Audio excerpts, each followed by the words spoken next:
ਉਹਦੇ ਵਿੱਚ ਫਰਕ ਆ ਰਿਹਾ ਜਾਂ ਜਿਹੜਾ ਕੰਮ ਹੋ ਰਿਹਾ ਸਾਰਾ ਠੇਕੇਦਾਰ ਕਰਵਾ ਰਿਹਾ ਜਾਂ ਲੋਕ ਆਪਣੀ ਗਿਰਾ ਚੋਂ ਕਰਵਾ ਰਹੇ ਨੇ, ਇਹਦੇ ਤੇ ਕੋਈ ਗੱਲ ਕਰੋ।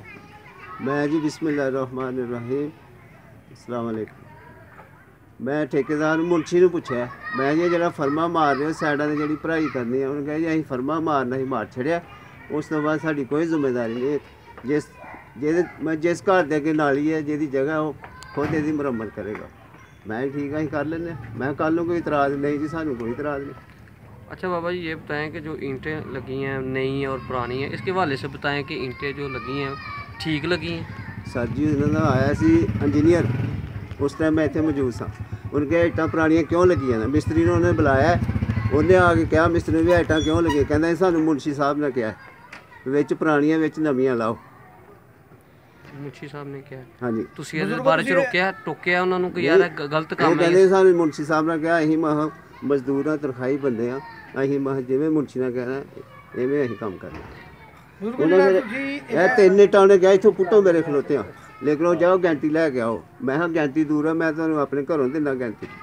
ਉਹ ਲੇਕਿਨ ਉਹ ਮਿਸਤਰੀ ਨੇ ਚਾਚਾ ਜੀ ਤੁਸੀਂ ਇਹਨਾਂ ਨੂੰ ਆਖੋ ਵੀ ਮੈਂ ਪਲਸਤਰ ਕਰ ਛੜਿਆ ਤੇ ਹੁਣ ਮੈਂ ਨੁਕਸਾਨ ਹੋਣਾ। ਯਾਨੀ ਇੰਜੀਨੀਅਰ ਆ ਕੇ ਪਟਾ ਰਹਾ ਥਾ? ਹਾਂਜੀ ਪਟਾ ਰਹੇ, ਹਾਂਜੀ ਪਟਾ ਰਿਹਾ ਸੀ ਬਿਲਕੁਲ। ਤੇ ਇਹਨਾਂ ਨੇ ਨਹੀਂ ਪੁੱਟੀਆਂ? ਉਹਨਾਂ ਕਿਹਾ ਵੀ ਨਹੀਂ, ਜਿੱਥੇ ਹੁਣ ਲੱਗ ਗਈਆਂ ਤੁਹਾਡੀ ਮਿਹਰਬਾਨੀ ਰਹਿਣ ਦਿਓ, ਅੱਗੇ ਅਸੀਂ ਨਵੀਆਂ ਲਾਂਗੇ ਸਾਰੇ। तो आगे भी पुरानी है? हाँ सारी बिल्कुल पुरानी है। हमारे कैमरे ने जो देखा वो तो पुरानी है। चेयरमैन साहब ने देखी सारे। अच्छा ये बताएं कि जो गली में जो कंक्रीट पड़नी है रेत की, वो जो मटेरियल था 6 इंच का, उस वाले से बताएं कि जो मटेरियल पड़ रहा है क्या उसकी ऊंचाई बेड ठीक बन रहा है? नहीं नहीं बिल्कुल गलत है, तो मैश कर लो।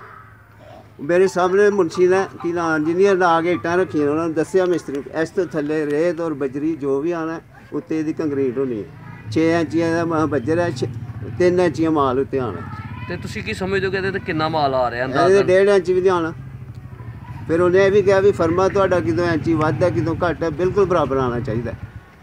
मैं इंजीनियर कह के गया। अच्छा ये बताएं कि जो नाले जो हमने देखा है कि सर्वे किया है इस हवाले से, नाला जो है ना कहीं से ऊंचा है, कहीं से 2 फुट नीचे है। हाँ जी, ठीक है, पंजाबी ਜਿਹਨੂੰ ਕਹਿੰਦੇ ਡੂੰਗਾ।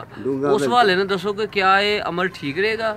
ਪਾਣੀ ਦੇ ਹਵਾਲੇ ਨਾਲ ਪਾਣੀ ਖੜਾ ਰਹੇਗਾ, ਗਾਰ ਬਣੇ, ਕੀ ਹੋ ਸਕਦਾ ਇਸ ਇਹ ਜੀ ਤਕਲੀਫ ਤੇ ਸਾਨੂੰ ਮਹੱਲੇ ਵਾਲਿਆਂ ਨੂੰ, ਠੇਕੇਦਾਰ ਦੇ ਬਿੱਲ ਲੈਣਾ ਤੇ ਟੁਰ ਜਾਣਾ।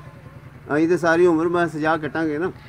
तो इस जो इसने मिट्टी डाली है यहाँ पे, मिट्टी भी डाली है इस यहाँ? मिट्टी ਅਸੀਂ जेब चो 1000 रुपया दिता है फी घर ने। अच्छा हाँ जी, घर 1000 हाँ जी फी घर ਅਸੀਂ खुद कराई की। मिट्टी डालने की वजह से किसी की घर जो है वो उसको प्रॉब्लम तो नहीं आई? ਇਹ ਵੀ ਲੋਕਾਂ ਕਹੇ ਸਾਡੇ ਘਰ ਨੀਵੇਂ ਹੋ ਗਏ ਨੇ, ਤੁਹਾਡੀ ਮਿਹਰਬਾਨੀ ਹੈ ਇਹ ਉਹ। ਮੈਂ ਕੋਈ ਗੱਲ ਨਹੀਂ, ਸਾਰਿਆਂ ਨੂੰ ਤਕਲੀਫ ਹੈ ਸਾਂਝੀ ਹੈ। ਮੈਂ ਤੁਹਾਡੀ ਮਿਹਰਬਾਨੀ ਹੈ 30 ਸਾਲ ਦੀ ਕਿਸੇ ਨੇ ਨਹੀਂ ਸੁਣੀ, ਜੇ ਸੁਣੀ ਜਾਂਦੀ ਹੈ ਤੁਹਾਡੀ ਮਿਹਰਬਾਨੀ ਹੈ ਬਣਨ ਦੋ ਨਾਲ ਹੀ। ਜੀ ਬਹੁਤ ਸ਼ੁਕਰੀਆ।